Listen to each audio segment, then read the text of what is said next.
US add पर सरकार का बड़ा कबूलनामा आ चुका है। 5 बड़े खुलासे हो गए हैं और ट्रंप भारत पे इतने हमलावर क्यों हैं, इसके पीछे का कारण क्या है, और अगर भारत और अमेरिका के बीच ये ट्रेड वॉर होती है तो आखिरकार किसको कितना नुकसान होगा। रिमझिम के 5 पॉइंट्स में आपको यही जानना है कि यूएस एड पर भारत सरकार का कबूलनामा क्या है, कौन सी ऐसी फाइनेंस मिनिस्ट्री की रिपोर्ट है जिसमें बड़ा खुलासा हुआ है।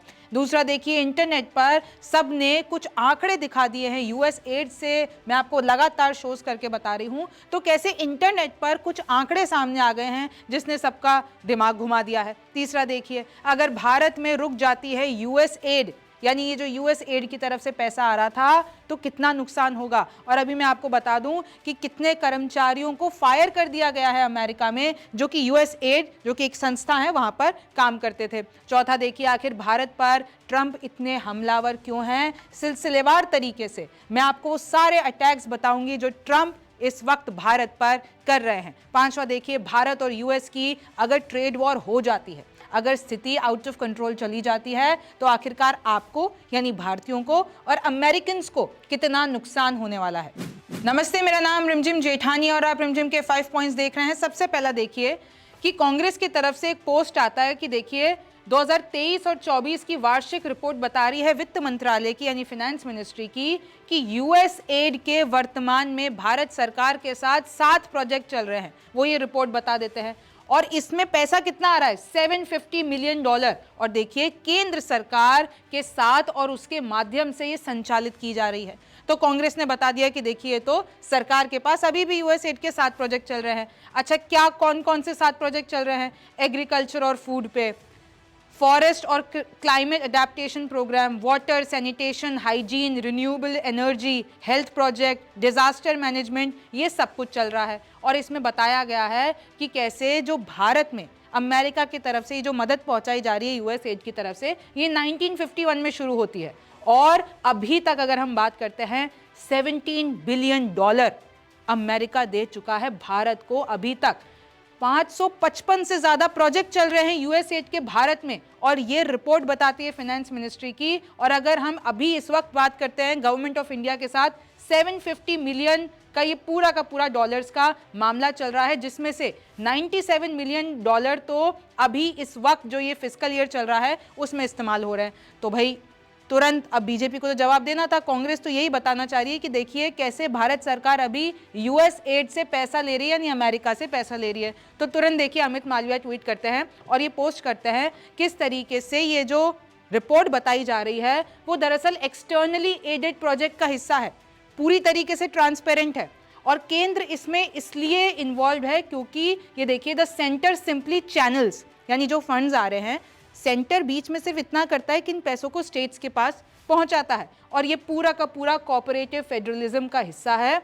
फिर ये सवाल उठा देते हैं कांग्रेस पे कि ये लोग यानी कांग्रेस क्यों बार बार डिफेंड करने की कोशिश कर रही है कुछ चीज़ों को। फिर वो बता देते हैं कि भाई जॉर्ज सोरोस का लिंक है। तो ये आरोप जो चल रहे हैं ये बहुत पहले से चल रहे हैं। अब देखिए, ये अमित मालवीय बता भी देते हैं कि ये जो रिपोर्ट बताई जा रही है 2023-24 की, अगर हम इसका ओरिजिन ढूंढते हैं तो वो कब का ओरिजिन है। आप देखिए, 2023-24 की रिपोर्ट अपलोडेड 2024 में हुई है, लेकिन इसके जो आंकड़े हैं वो 2010 और 11 के भी है। तो ये कुछ नया नहीं है जो जयराम रमेश यानी जो कांग्रेस बता रही है। और उन्होंने एक और पोस्ट लगा दिया कि देखिए, सितंबर 2013 तक जो यूएस एड की तरफ से आया है पैसा, वो कितना आया है, $15.8 बिलियन। अब मैं आपको कुछ और आंकड़े बता देती हूं जो कि आंकड़े खुद गवर्नमेंट ने बताए हैं, और कुछ ऐसे एनालिसिस हैं जो कि बहुत सारे मीडिया चैनल्स ने भी किए हैं। तो देखिए, $750 मिलियन कितने होते हैं, लगभग देखिए 6,501 करोड़ 2023-24 में आ रहे हैं अमेरिका की तरफ से यूएस एड के द्वारा। 1951 से ये शुरू होता है पूरा का पूरा मामला, और ये तो भाई फाइनेंस मिनिस्ट्री के आंकड़ों में लिखा हुआ है। अब तक $17 बिलियन आ गए हैं, मतलब 1.5 लाख करोड़ रुपीस अभी तक आ चुके हैं भारत में। 555 यानी 555 से ज्यादा प्रोजेक्ट भारत में चल रहे हैं। पीटीआई का कोड देखिए, मनी कंट्रोल ने कुछ डेटा बताए हैं। क्या डेटा बताया है कि देखिए, $650 मिलियन यानी लगभग आप देख लीजिए 5,634 करोड़, ये पिछले 4 सालों में ही आ गए हैं। आप आगे देखिए, मैं आपको सारे आंकड़े बता रही हूं। 2001 से अब तक $2.86 बिलियन आए हैं, यानी आप देख सकते हैं लगभग 25,000 करोड़ आए हैं 2001 से अब तक।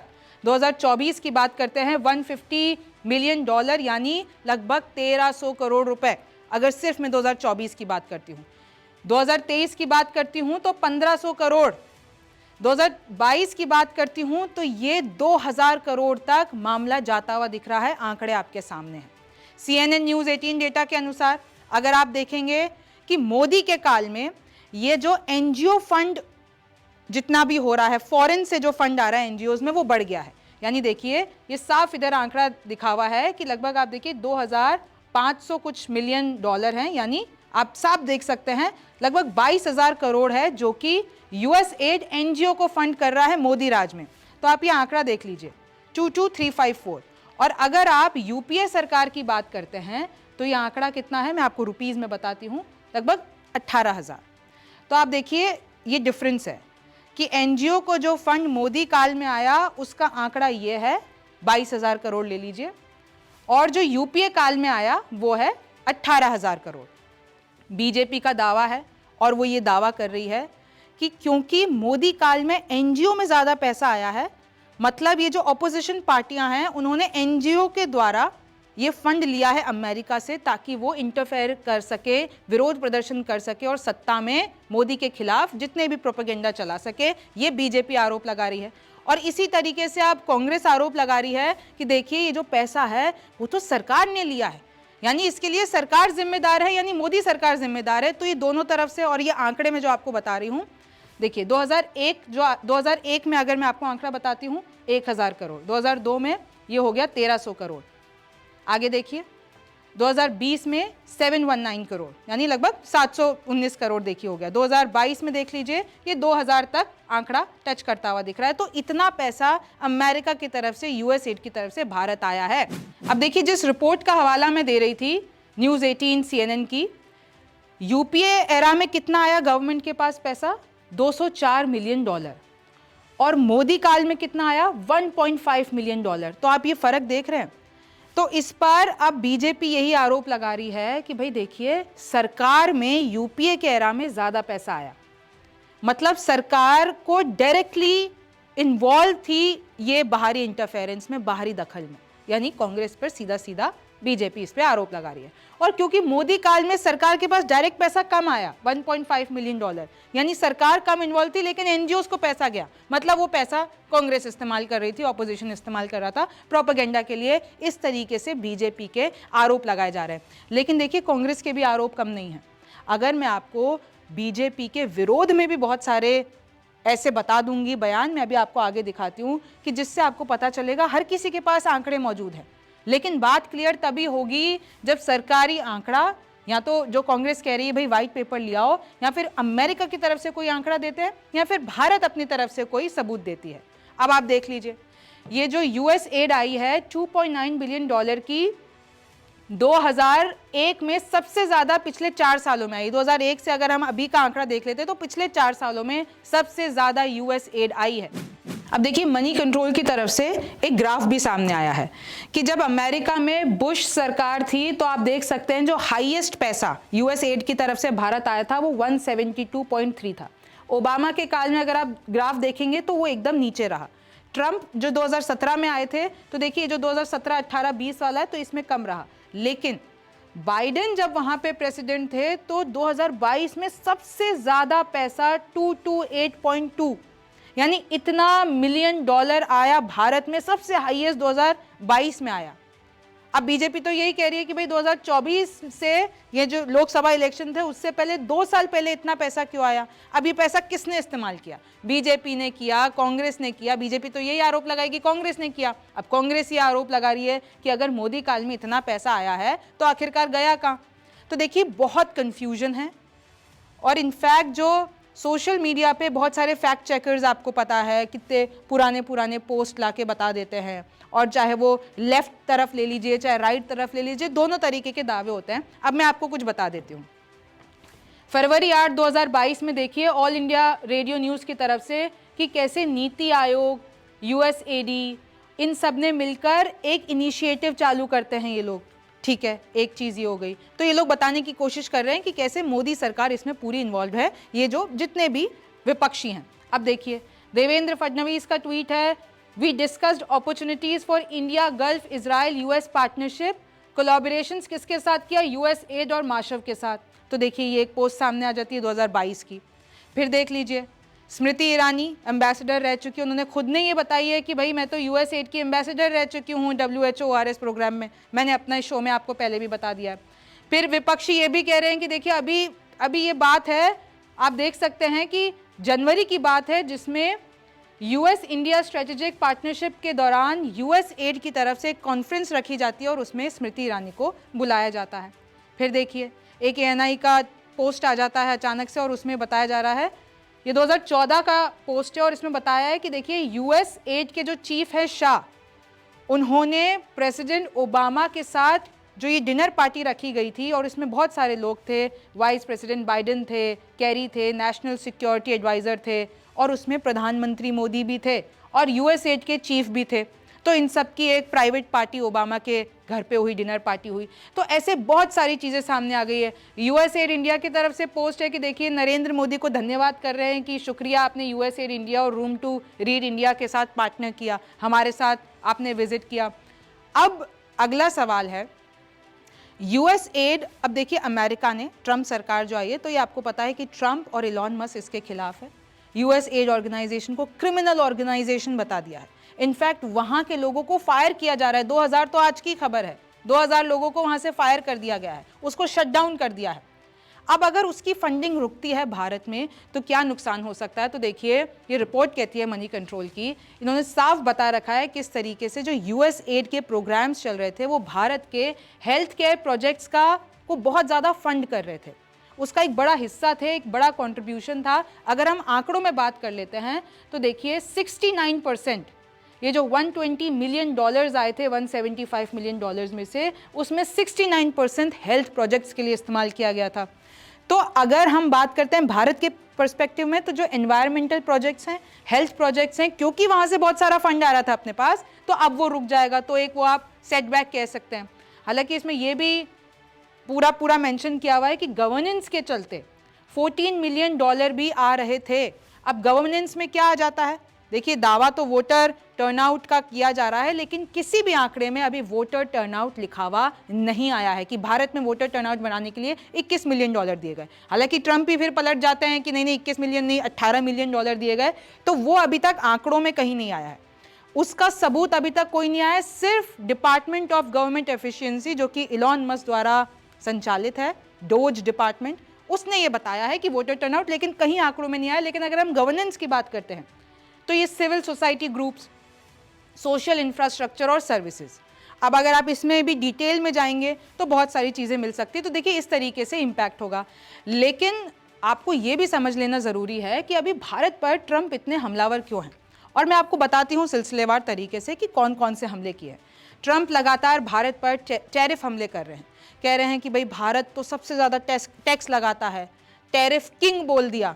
ये बोल दिया कि भारत में बिजनेस करना बहुत ही ज़्यादा मुश्किल है क्योंकि भारत इतना ज़्यादा टैक्स लगाता है, टैरिफ किंग बोल दिया। और ये बात भी कह दी मोदी के सामने कि अगर भारत हम पे जो भी चार्ज करेगा हम भी भारत पे वही चार्ज करेंगे, यानी रेसिप्रोकल टैरिफ। ये पूरा शो करके मैंने आपको इसके बारे में भी बताया है, आप जाके सर्च कर सकते हैं। तो देखिए आप लगातार देख रहे हैं टैक्स के मामले में ट्रंप लगातार हमलावर है भारत के ऊपर कि इतना टैक्स लगाते हो, इतना टैक्स। इनफैक्ट जब प्रधानमंत्री मोदी उनके बगल में बैठे हुए थे, प्रेस कॉन्फ्रेंस चल रही थी, तभी भी बोला कि हमने तो एक बात कह दी है, जितना भारत चार्ज करेगा उतना हम चार्ज करेंगे। भारत में बिजनेस करना मुश्किल है, India is very hard to do business. अच्छा, टेस्ला पे जो ये पूरी लड़ाई चल रही है, टेस्ला की मार्केट एंट्री पर बवाल। आपको पता है कि बहुत वक्त से टेस्ला भारत में एंट्री लेने की कोशिश कर रही है, लेकिन भारत उसको इसलिए रोक के बैठा है, उसके ऊपर बहुत ज़्यादा टैक्स लगा दिया है।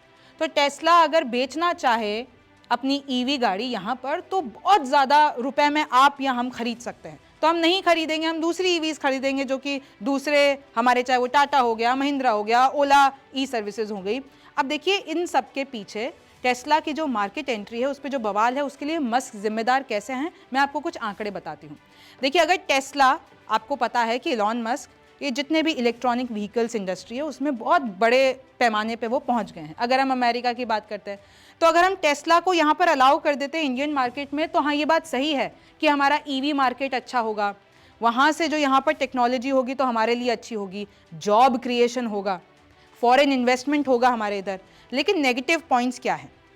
नेगेटिव पॉइंट्स ये हैं कि देखिए कैसे ये जो इंडियन ऑटो मेकर्स कंपनी है, चाहे वो टाटा मोटर्स हो गई, महिंद्रा हो गई, ओला इलेक्ट्रिक हो गई, ये सब अगर टेस्ला आ जाता है तो भाई इन लोगों के लिए तो कंपटीशन बढ़ जाएगा, अब प्राइसिंग प्रेशर होगा। अगर टेस्ला के ऊपर हम लोगों ने टैक्स कम कर दिया और अगर आपको टेस्ला भी एक पर्टिकुलर कीमत में मिल रही है और उससे आसपास ही टाटा मोटर्स, महिंद्रा, तो भाई आप सोचोगे कि हम तो टेस्ला लें, वो तो दुनिया में इस्तेमाल की जा रही है। तो इस तरीके से फॉरेन डोमिनेशन हो जाएगा इंडियन मार्केट में। तो भारत इसलिए इतना टैक्स लगा के बैठा हुआ है। आप देख सकते हैं कि कैसे ट्रंप भी इससे नाराज़ हैं और इलॉन मस्क भी नाराज़ है कि आप देखिए 70 से 100% टैरिफ लगा देते हैं। तो टेस्ला को हम घुसाएं कैसे भारतीय मार्केट में? देखिए high import duties on Tesla cars. अब भारत क्या कर रहा है? भारत ये कर रहा है 70 से 100% इंपोर्ट ड्यूटी लगा देता है और भारत ने ये कहा कि चलो ठीक है, आपको टेस्ला इंडियन मार्केट में आना चाहती है तो आप क्यों नहीं मैन्युफैक्चरिंग फैक्ट्री लगा देते हो, यहाँ पर आओ, यहाँ पर मैन्युफैक्चर करो, तभी जाके जैसे ही आप यहाँ पर होते हो तो हमारी इकोनॉमी भी बढ़ेगी, हमारे लिए भी जॉब क्रिएशन होगा। और जो हम इतना टैरिफ लगा रहे हैं, हम सिर्फ इसलिए लगा रहे हैं कि सिर्फ आप कार्स नहीं लेकर आओ, यहीं पर ही बनाओ। आप देख सकते हैं किस तरीके से इलॉन मस्क ने रिपीटेडली रिक्वेस्ट किया है भारत से कि भाई ये जो इंपोर्ट ड्यूटीज़ लगा रहे हो, इतना टैरिफ लगा रहे हो, कम कर दो। लेकिन गवर्नमेंट ने साफ कह दिया है कि आप इंपोर्ट मत करो कार, यहाँ पर इंडियन ऑटो मेकर्स के साथ फैक्ट्री खोलो और उसके बाद बिजनेस करो, तो हम जो ये इंपोर्टिंग ड्यूटी है वो कम कर देंगे। Push for local manufacturing, make in India. Tesla that any tax benefits will only be given if it manufactures cars in India instead of importing them from China. अब आपको पता है कि कैसे भारत और चीन का ये जो मामला है वो भारत ने साफ कह दिया, अगर चीन से कोई पार्ट्स लगाओगे उधर से कुछ आता है, क्योंकि हमारा तो आत्मनिर्भर भारत का लोगो है, तो अगर आप वहाँ से कुछ लाओगे तो हम टैक्स ड्यूटी कम नहीं करेंगे। तो इस तरीके से देखिए, और आपको पता है कि जब मोदी वहाँ पर गए थे अमेरिका तो इलॉन मस्क से मिले भी थे, आपने भी देखा होगा, और यही बात हुई कि किस तरीके से इसको, क्योंकि इलॉन मस्क भाई एक बिजनेसमैन है, वो बिजनेसमैन तरीके से बात करते हैं, और आपको पता है इंडियन मार्केट कितना बड़ा है, हर कोई यहाँ पर बिजनेस करना चाहता है। तो एक इसका पूरा का पूरा मामला ये चल रहा है। इनफैक्ट मस्क ने भी बोला था टेस्ला के रिगार्डिंग और ऑटोमोबाइल्स के रिगार्डिंग कि आप भारत में बेच ही नहीं सकते हो सामान, वो लोग हमारा इतना एडवांटेज लेते हैं। मस्क ने तो ये भी बोल दिया ना, माफ़ कीजिएगा, ट्रंप ने तो ये भी बोल दिया। अच्छा आप देखिए कि किस तरीके से भारत ने बहुत सारे इंपोर्ट रिस्ट्रिक्शन कर दिए है चाइनीज़ कंपोनेंट्स पे, ये चीज़ मैंने बता दी। और अगर आप ये भी देखेंगे कि इंडियन की जो ईवी कंपनीज़ हैं उनको सब्सिडीज़ दी जाती है ताकि जो कंज्यूमर है वो इंडियन कंपनीज़ से गाड़ी खरीदे, ना कि फॉरेन से। तो ये सारा एक मैटर चल रहा है। अब देखिए, तो टेस्ला वाला आपको समझ में आ गया। अब आप देख लीजिए यूएस एड के बारे में। यूएस एड पर कितनी बार ट्रंप बोल चुके हैं कि भारत को हम क्यों भिजवा रहे हैं $21 मिलियन वोटर टर्नआउट के लिए, हम क्यों ऐसा, भारत को कोई पैसा थोड़ी ना चाहिए, यूएस एड क्यों भिजवा रहा है, 4-5 बार ही बयान दे चुके हैं, वोटर टर्नआउट पे कह चुके हैं। और मैं आपको बता दूं ईवीएम के विरोध में भी बयान दे दिया है उन्होंने, तो ये भी कह दिया है कि पेपर बैलेट पे लौट जाना चाहिए, ईवीएम तो बिल्कुल भी सुरक्षित नहीं, और इस पर कल ही मैंने आपको शो करके सब कुछ बताया है। अच्छा H1B वीज़ा पर भी सख्त है, तो अगर भारतीय को वीज़ा चाहिए अमेरिका का, चाहे वो स्टूडेंट रिलेटेड हो चाहे वो वर्क परमिट हो, तो उसके रिलेटेड भी आपको पता है कंट्रोवर्सी चल रही है। अच्छा हथकड़ी लगाकर 4 बार भारतीय डिपोर्ट हो चुके हैं, आपको पता है कि कितना बड़ा मैटर इसको बना दिया है विपक्ष ने भी, और ये है भी कि कैसे हथकड़ियाँ लगाते हुए वो पता चल रहा है कि उनकी टर्बन जो है, जो भी हमारे भारतीय वहाँ पर है, तो उनकी टर्बन कचरे के डब्बे में फेंक दी जा रही है, महिलाओं को उधर हथकड़ी लगाई जा रही है, ऐसे बहुत सारी चीज़ें सामने, और विपक्ष इसको लगातार उठा रहा है कि भाई मोदी कुछ कर क्यों नहीं रहे हैं, भारतीयों की इतनी बेइज्जती कराई जा रही है, भारतीयों को इस तरीके से अपराधियों की तरह, हालांकि वो लोग इल्लीगल तरीके से गए, ये बात सही है कि वो लोग इल्लीगल तरीके से डंकी रूट अपनाते हुए गए थे, लेकिन जब कोलंबिया जैसा देश अपना विमान भिजवा के उनको इज्जत से ला सकता है, तो 4 बार डिपोर्ट हो चुके हैं भारतीय, और वही सेम हथकड़ी लगाकर, तो मोदी आखिरकार चुप क्यों हैं? ट्रंप बोले यूएस फर्स्ट, मोदी बोले इंडिया फर्स्ट। ट्रंप की पॉलिसी है कि भाई अमेरिकाज फर्स्ट, हमारा फ़ायदा होना चाहिए पहले हर जगह, हमारी सोच को पूरी दुनिया में अप्लाई करो, हमारे अगर लोग हैं यहाँ पर तो हम उनको ही आगे से आगे बढ़ाएंगे, बाकी जितने भी देश के लोग हैं उनको हम सेकेंडरी। तो वो इसी माइंडसेट से आते हैं ना कि अमेरिका शुड बी फर्स्ट। हमारा सबसे ज़्यादा फायदा होना चाहिए, और जो हम ये फंडिंग करते रहते हैं दूसरे देशों को, वो हम रोक देते हैं। अब मोदी का भी यही है, India first, make in India, कि हम अपना, हमारा इतना बड़ा मार्केट है भाई, इतनी बड़ी आबादी है, तो हम यहीं पे ही माल बनाएंगे, यहीं पर ही बेचेंगे, हम लोग अपना ही जो मार्केट और ज़्यादा बढ़ाएंगे। तो इस तरीके से देखिए क्लैशेस चलती रहती है। तो कहीं ना कहीं ये सामने आ रहा है कि ये जो मोदी और ट्रंप की ये जो हम पहले वाली, यानी हमारा देश पहले वाला मामला है, तो उसमें कहीं गड़बड़ी आ रही है और अटैकिंग मोड में ट्रंप भी दिख रहे हैं। ट्रंप खुलेआम बोल देते हैं, ब्रिक्स का विरोध कर देते हैं। ट्रंप ने कितनी बार कह दिया है, मैं अगर आपको बता देती हूँ, ब्रिक्स नेशंस को ये बोल दिया है कि मैं तुम लोगों के ऊपर 100% टैक्स लगाऊंगा अगर तुम लोग ये कोशिश करते हो कि हमारी जो डॉलर की कीमत है उस पर अगर आंच आती है। मैं आपको पहले बता देती हूँ कि ब्रिक्स क्या होता है। देखिए, ये देशों का समूह है। ब्रिक्स मतलब, बी मतलब ब्राज़ील, आर मतलब रशिया, आई मतलब इंडिया, सी मतलब चाइना और साउथ अफ्रीका मतलब एस। तो ये ब्रिक्स, इन्होंने अपना आपस में पार्टनरशिप किया कि भाई हम लोग आपस में जितने भी, चाहे वो बिजनेस के सेक्टर में हो, चाहे वो ट्रेड के सेक्टर में हो, हमारी एक सांठगांठ है, संगठन है। इसमें और लोग भी जुड़ गए, इजिप्ट जुड़ गया, इथोपिया जुड़ गया, ईरान जुड़ गया, यूएई जुड़ गया, इंडोनेशिया।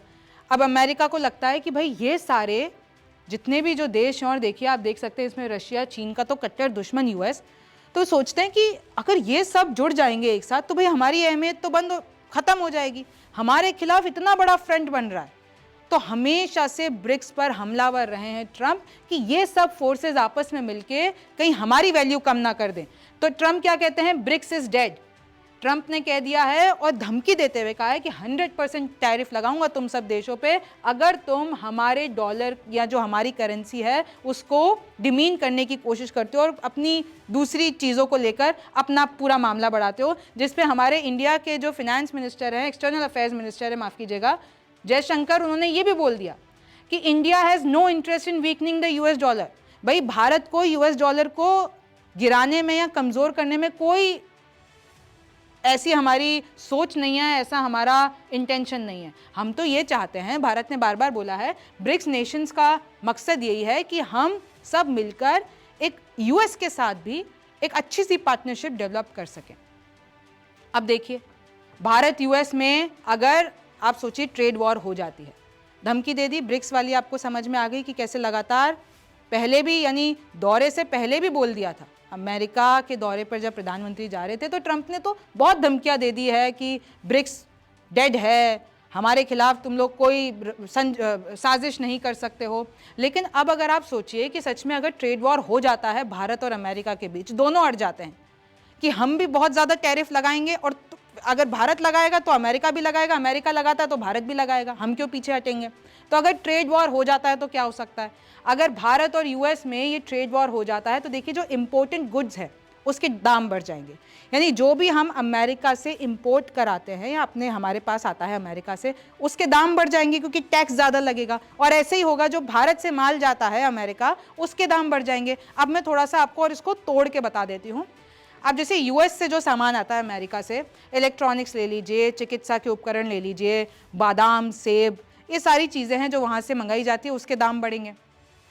आईटी, कपड़ा, फार्मास्यूटिकल्स, ऑटोमोटिव, इन सब में जॉब लॉस होगा। यानी जितने भी सेक्टर्स में काम कर रहे हैं और अमेरिका के लिए काम कर रहे हैं भारत से बैठे बैठे, तो जॉब लॉस हो जाएगा। क्योंकि जब ट्रेड वॉर होती है तो फिर बहुत सारी चीज़ों पर आप फ्रंट हो जाते हो कि हम ये नहीं करेंगे, तुम ये नहीं करोगे। अब अगर आप एआई की बात कर लेते हैं, सेमीकंडक्टर मैन्युफैक्चरिंग की बात करते हैं, स्टार्टअप्स जो कि बहुत सारे अमेरिका फंड करता है, पैसे भिजवाता है, उन सब का नुकसान हो जाएगा भारत में। पहले हम बता रहे हैं कि भाई भारतीयों को क्या नुकसान हो सकता है। वीज़ा पॉलिसी सख्त हो जाएगी, वहाँ पर जो हमारे भारतीय रह रहे हैं अमेरिका में उनके लिए परेशानी हो जाएगी। तो इस तरीके से अगर कोई बच्चा पढ़ना चाहता है अमेरिका में जाके तो उसके लिए भी वीज़ा ले लीजिए, वर्क परमिट ले लीजिए, स्टूडेंट वीज़ा ले लीजिए, बहुत सारी चीज़ें हैं। अब अमेरिका को क्या नुकसान होगा, अब देखिए अमेरिका को ये नुकसान होगा कि 40% दवाइयाँ, जनरल मेडिसिन भारत से जाती हैं अमेरिका, तो उसकी कीमत बढ़ जाएगी, तो उन लोगों को ज़रूरत पड़ेगी और उनकी कीमत ज़्यादा होगी। अब अगर आप ये देखते हैं, भारत का मार्केट सबसे बड़ा है, आपको तो अभी इस वक्त में, क्योंकि आबादी इतनी ज़्यादा है, और इंडियन मार्केट की बात करें तो हर कोई इंडियन मार्केट में इन्वेस्ट करना चाहता है। सबसे पहले तो आप अगर आबादी के रिस्पेक्ट में ले लीजिए तो यूएस को भाई बड़ा नुकसान होगा ना। इतने बड़े मार्केट से अगर आप दुश्मनी मोल लोगे तो ऑब्वियस सी बात है कि आपको नुकसान होगा। ट्रेड वॉर से बिजनेस में करीब आएंगे रूस और दूसरे देश। इसमें यह भी चीज़ सामने आई है कि अगर ट्रेड वॉर होता है तो फिर अगर हम यूएस के साथ बिजनेस नहीं कर रहे हैं तो फिर ये रशिया, चीन, एशिया इतना बड़ा मार्केट है, तो भाई इधर ट्रेड वॉर चल रहा है ना अमेरिका से, दूसरे देशों में थोड़ी ना चल रहा है। तो दूसरे देशों से करीबी तो यूएस अलग थलग पड़ सकता है। इस तरीके से अमेरिकन्स को दिक्कत आ सकती है। और अगर मैं कंपैरिजन कर लेती हूँ, अगर आप भारत और अमेरिका का फिर कंपैरिजन पे बात आ जाती है तो देखिए 144 करोड़ भारतीय पॉपुलेशन, यूएस की कितनी है 33.5 करोड़। तो आप पहले तो ये आबादी का डिफरेंस समझ लीजिए, 4 गुना ज़्यादा। अब अगर मैं डेंसिटी की बात करती हूँ 464 पीपल पर स्क्वायर मीटर, 36 पीपल पर स्क्वायर मीटर। यहाँ पर भारत में यंग पॉपुलेशन है, एवरेज एज कितनी है 28 साल, और यूएस में कितनी है 38 इयर्स एवरेज पॉपुलेशन है, यानी एजिंग पॉपुलेशन है। अगर हम भारत के पर्सपेक्टिव में बात करते हैं 65% रूरल है यानी 94 करोड़, और 35% अर्बन है यानी 50 करोड़। और यहाँ पर देखते हैं, इसमें ये प्लस पॉइंट यही है, क्योंकि ये सबसे बड़ा देश है और क्योंकि ये बहुत ही ज़्यादा विकसित देश है, 82% अर्बन और 18% रूरल। अब अगर आप यहाँ पर आ जाते हैं, वर्क फोर्स की बात करते हैं, 96 करोड़ यानी 67% वर्क फोर्स, 22 करोड़ यानी 65% वर्क फोर्स। तो देखिए वैसे तो ऐसा जितने भी ग्लोबल ट्रेड की अगर हम बात करते हैं तो ऐसा होने नहीं दिया जाएगा, लेकिन क्योंकि टैरिफ वॉर इतनी भयंकर चल रही है, अमेरिका इस वक्त अटैकिंग मोड में है और भारत भी अगर अटैकिंग मोड में आ गया तो बहुत सारी चीज़ें हो सकती है। जो ट्रेड वॉर है वो फिर ग्लोबल इम्पैक्ट करेगा, सिर्फ इंडियंस और अमेरिकन्स को इम्पैक्ट नहीं करेगा, ये ग्लोबली इम्पैक्ट करेगा। और जिस हिसाब से अभी ग्लोबल पॉलिटिक्स भी चल रही है उसमें भी आप देख सकते हैं कि ये चाहे वो अपोजिशन हो चाहे वो सत्ता पक्ष हो, लगातार वो अपने अपने हिसाब से टॉपिक्स उठा लेती है और अपने हिसाब से अपने ही देश की राजनीति करती हैं। कल भी मैंने आपको बताया था, ट्रंप बयान दे रहे हैं अपने नेशनल इंटरेस्ट के हिसाब से, अपनी राजनीति के हिसाब से, अपने देश के हिसाब से। इधर राहुल गांधी और प्रधानमंत्री नरेंद्र मोदी कुछ बयान देते हैं, वो अपनी राजनीति के हिसाब से देते हैं। तो इस तरीके से देखिए इस वक्त दुनिया में चीज़ें बदल रही हैं। आपको इसके बारे में क्या लगता है मुझे कमेंट सेक्शन में ज़रूर बताइए। आप रिमझिम के 5 पॉइंट्स देख रहे थे, मेरा नाम रिमझिम जेठानी है। अब से फिर मुलाकात होगी।